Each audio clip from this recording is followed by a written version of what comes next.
So we did our project over the redistribution of wealth, and here are the group members and what they did with the slides.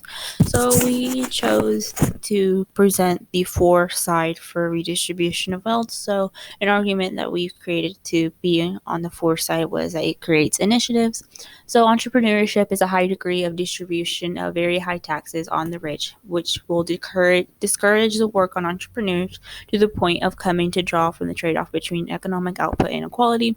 The unequal distribution of income between masses or a situation when a large proportion of total income is held by a small percentage of the population, which is the income equality. So the causes of economy inequality includes globalization, personal factors determine wage, growth, technology, education expenses, and gender base. So, for an example that we have is a poverty trap, a situation where guaranteeing a certain level of income can eliminate or reduce the initiative's work. So, we have a high level versus a low level. A society may wish a high level of economic output. It must also accept a high degree of inequality. If the society accepts a high level of equality, then it also must accept a lower level of economic output because of the reduced initiatives for production. At some point, an aggressive push for equality will lead to a reduction of economic output. So, an argument that we made was that it has an unfair monopoly. So, at the beginning, Americans have used anti monopoly policy not only to preserve the market competition, but to preserve the economic opportunity for the individual citizens and to guarantee that the power and property would not become concentrated in the hands of a few. So, to get some ideas started, what is monopoly? When a specific person or enterprise is the only supplier of a particular commodity, a monopoly power is a very often brought to bear against the least advantage in an already unequal society. So a monopoly increasement is a rapid rise in monopolization over the last generation have increased inequality for several years. It just means that the powerful can charge the citizens more on more basic goods as healthcare, housing, traveling. Anti-monopoly efforts were closely tied to America's founders' belief that true democracy required that all citizens enjoy some degree of independence. Independence, in turn, can for the citizens' own work and work in their own property, and not to depend on their livelihood on some powerful boss or landlord. So another for argument is it rewards risks and investments by entrepreneurs. There must be an unequal distribution of wealth to encourage entrepreneurs to take risks and to start businesses. Nobody wants to take a risk or to invest in a business if there's no reward for doing so.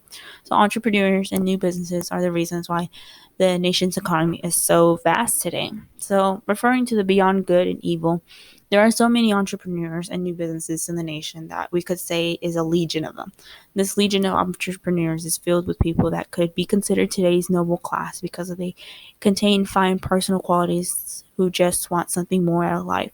Entrepreneurs are willing to take risks and to start businesses, putting them on a higher social ladder than people who are not willing to do so. So people may receive inherited money. So people who receive inherited money are given an unfair advantage or a head start in life. They can enjoy life without having to deal with the everyday stress of a job. They also can become lazy because they can't pay the rent, bills, necessities, or without having to do physically work. So referring to the letter from Birmingham jail, this could be considered unjust because it gives the uninherited a sense of superiority since they become wealthy without having to do work. This may have anyone who does not receive inherited money feel inferior because they must have to work hard to create the wealth from themselves. So might as well tax the rich. It would involve changing the tax policy and causing an income equality. With an increase, it will see a difference within the income growth. Taxing the capital could be a possibility. It could not affect the saving or investment section. And capital income is more concentrated due to its national income. So according to the two letters that we read, according to Beyond Good and Evil, we want a society freedom, values, morality, and egotism. But everyone in the society has to be treated equally. In order to do so, everyone has to do their part to receive the equally benefit. According to the purpose, taxing the rich could be a solution to try to fix the problem of inequalities of redistribution. In the letter of Birmingham jail, justice must be a focus point to reach everyone to unite all together. In a society at the time, there were unjust laws that didn't correspond to the moral responsibility. Connecting that idea to taxing the rich, it could make the law to become a moral responsibility to the rich to provide for the poor, to provide for better government benefits. It will help the higher income and the lower income classes, serving a purpose. So give to the poor, use the money for a good purpose, and you will have justice for everyone. So inequalities of government redistribution. So what is wealth? It's the sum of values of assets minus liabilities. The redistribution, it's the process of taking income from higher incomes and giving those with lower incomes.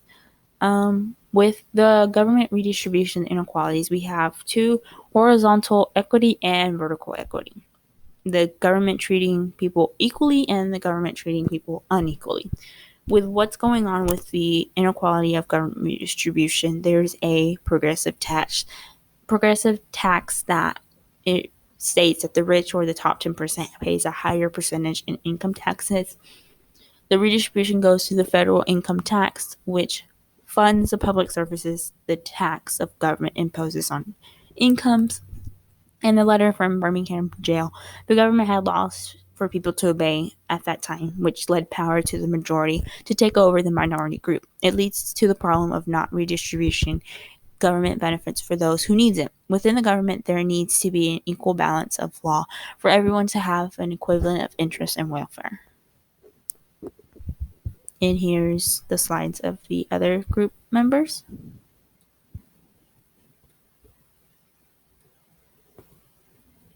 So this is just explaining why we did redistribution of wealth. There needs to be a change within the government's perspective on how they manage what benefits or profits needs to go where within the different classes of income.